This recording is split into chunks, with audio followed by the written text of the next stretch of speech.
먼저 영상부터 보시겠습니다.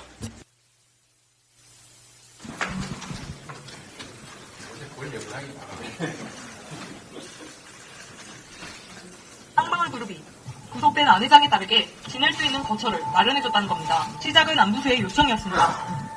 안부수가 이제 안에서 그럼 내가 나가서 있을 집을 가족들하고 있을 집을 해달라고 얘기를 한 거예요.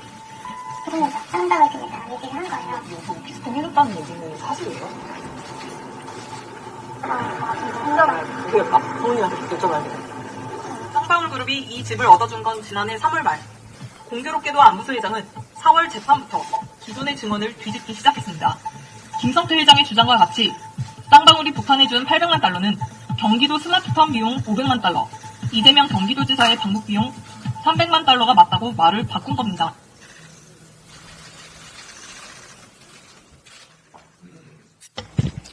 어제 사건 조작의 핵심적 증거인 뉴스타파 보도가 있었습니다.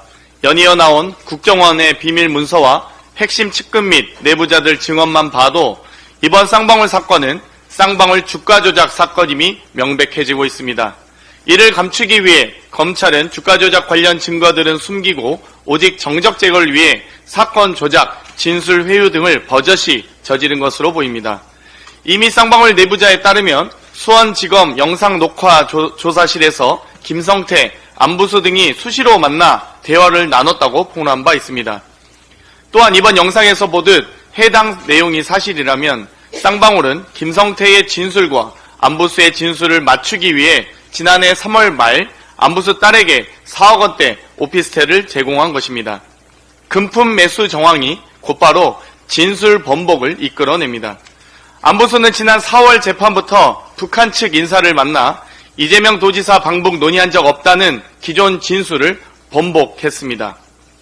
진술 번복의 대가성으로 제공했다면 김성태, 안부수 등의 진술을 토대한 이번 판결의 정당성은 심각하게 훼손된 것입니다. 더 중요한 것은 사건의 본질이 바뀐 것입니다. 지난해 5월 수원지법이 쌍방울 김성태와 공범으로 적시됐던 안부수의 1심 판결에서 쌍방울의 대북 송금은 계열사의 주가 상승이 목적이다라고 분명하게 판시하고 있습니다. 그 어디에도 방북 대납 비용이라는 내용은 없었습니다.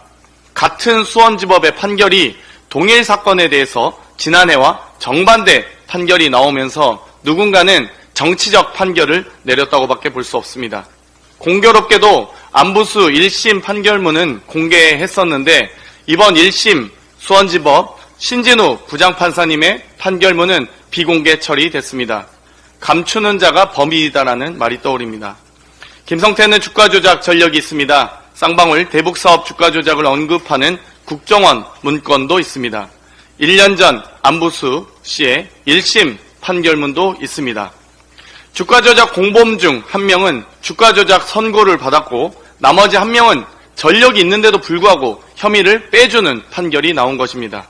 그런데 이번 판결은 순환 출자 구조를 통한 주가 조작 카르텔 기업을 건실한 기업이라며 증거마저도 둔갑시켰습니다. 만약 이 모든 걸 알고도 재판부가 이렇게 판결한 것이라면 김성태의 쌍방울, 검찰에 이어 재판부까지 오염된 사법 역사상 가장 충격적인 판결이 될 것입니다. 쌍방울 사건 조작 특검법이 발의된 상태입니다. 조작과 매수, 회유 등 한 점의 의혹 없는 진실을 위해 쌍방울 사건 조작 특검법도 반드시 통과시키겠습니다. 대통령실 비행 금지 구역이 뚫리고 직장인과 자영업자의 지갑도 뚫리고 국민의힘의 국회 업무도 공백이고 안보, 경제 등 국정에 구멍이 생기는 와중에 김건희 혐의만 구멍을 메우며 방탄막을 두껍게 했습니다. 다른 건 뚫려도 김건희는 안 된다는 국정 운영의 철학이 고스란히 반영된 것입니다. 수사기관은 물론 반부패 총괄기관마저도 김건희 여사의 호위무사가 되었습니다. 권익위의 김건희 여사 면죄부 처리는 권익위의 존재 이유를 스스로 삭제한 것입니다. 부정부패 타파가 아닌 부정부패 통로를 알려줬고 청탁금지법이 아닌 부정청탁 방법을 알려줬습니다.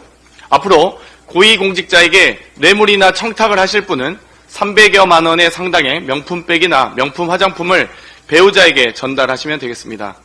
또 그 사실을 알고 나서도 즉시 반환할 필요 없이 언론에 공개되지 않으면 괜찮고 집에 반환용 창고나 만드시기 바랍니다. 권익위는 직무 관련성 규명이 최대의 쟁점임에도 불구하고 디올백을 전달한 최재형 목사에게는 조사도 연락도 하지 않았고 윤석열 대통령과 김건희 여사 역시 아무런 조사도 없었다고 합니다. 신고자 조사도 3분 전화로 끝냈습니다. 무조사 종결 땡처리, 방탄 땡처리가 되었습니다. 국가기관들을 좌지우지하며 김건희 여사는 명실상부한 섭정이 된 것입니다. 검사도 권익위도 알아서 기는데 김건희 섭정이 무엇이 두렵겠습니까? 국민의 대표인 국회는 무소하도록 22대 국회에서 김건희 섭정의 만행을 밝혀나가겠습니다. 이상입니다.